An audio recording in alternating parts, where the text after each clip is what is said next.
Imagine walking into St. James Park on a misty night, feeling the roar of the crowd vibrating through the stands, and sensing that something deeper is being discussed behind the scenes than just Newcastle United's next fixture. There are signs of unease, coded messages exchanged between directors and coaches, and a mystery lingering in the air. Just how far does the club believe it can go this season?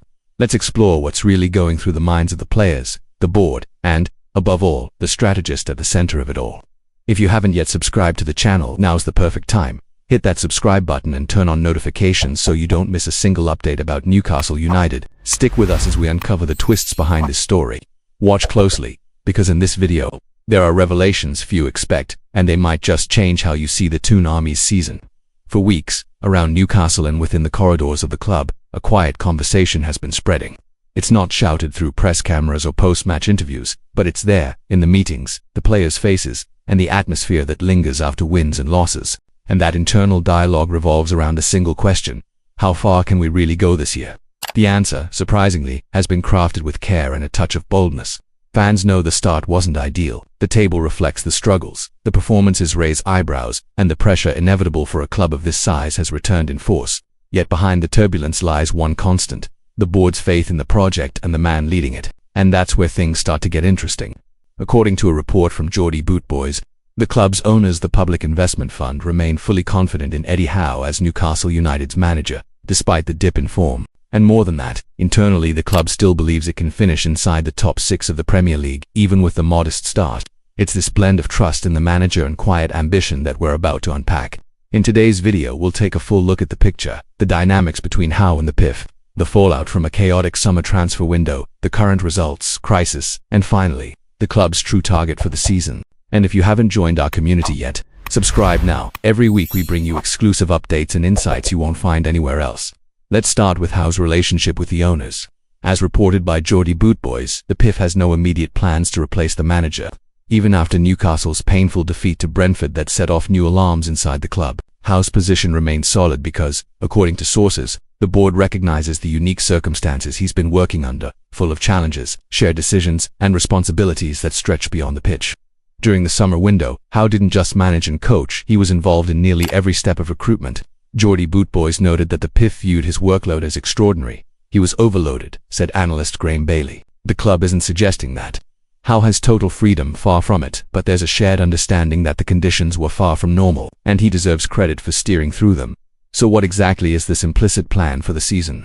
The report states that despite sitting near the relegation zone after 11 matches, roughly in 14th place, Newcastle firmly believes it has the quality and resources to climb into the top 6. That's the internal mission. The club isn't talking about winning titles yet, but about securing a European spot. The ambition is clear: return to the level where the Magpies once dictated the conversation. To grasp this fully, we need to step back. Newcastle endured a chaotic summer.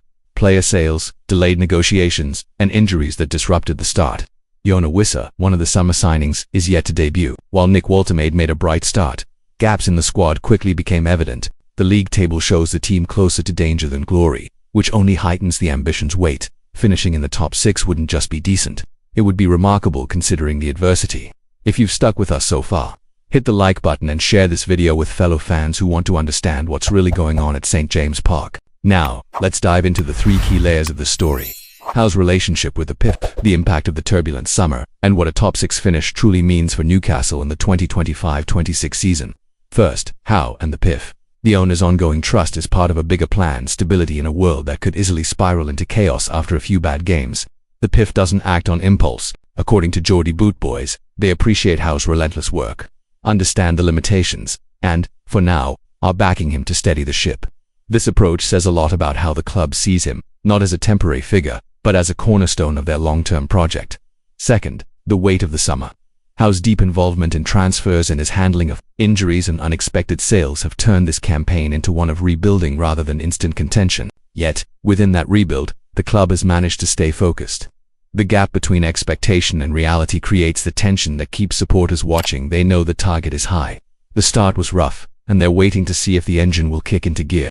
Third, and perhaps most crucial, is the top 6 goal. Why does it matter so much? Because returning to Europe's spots represents stability, prestige, and financial strength all at once. It's not about lifting a trophy just yet. It's about reclaiming a seat at the table with England's elite. The club believes in this vision, even if results haven't reflected it.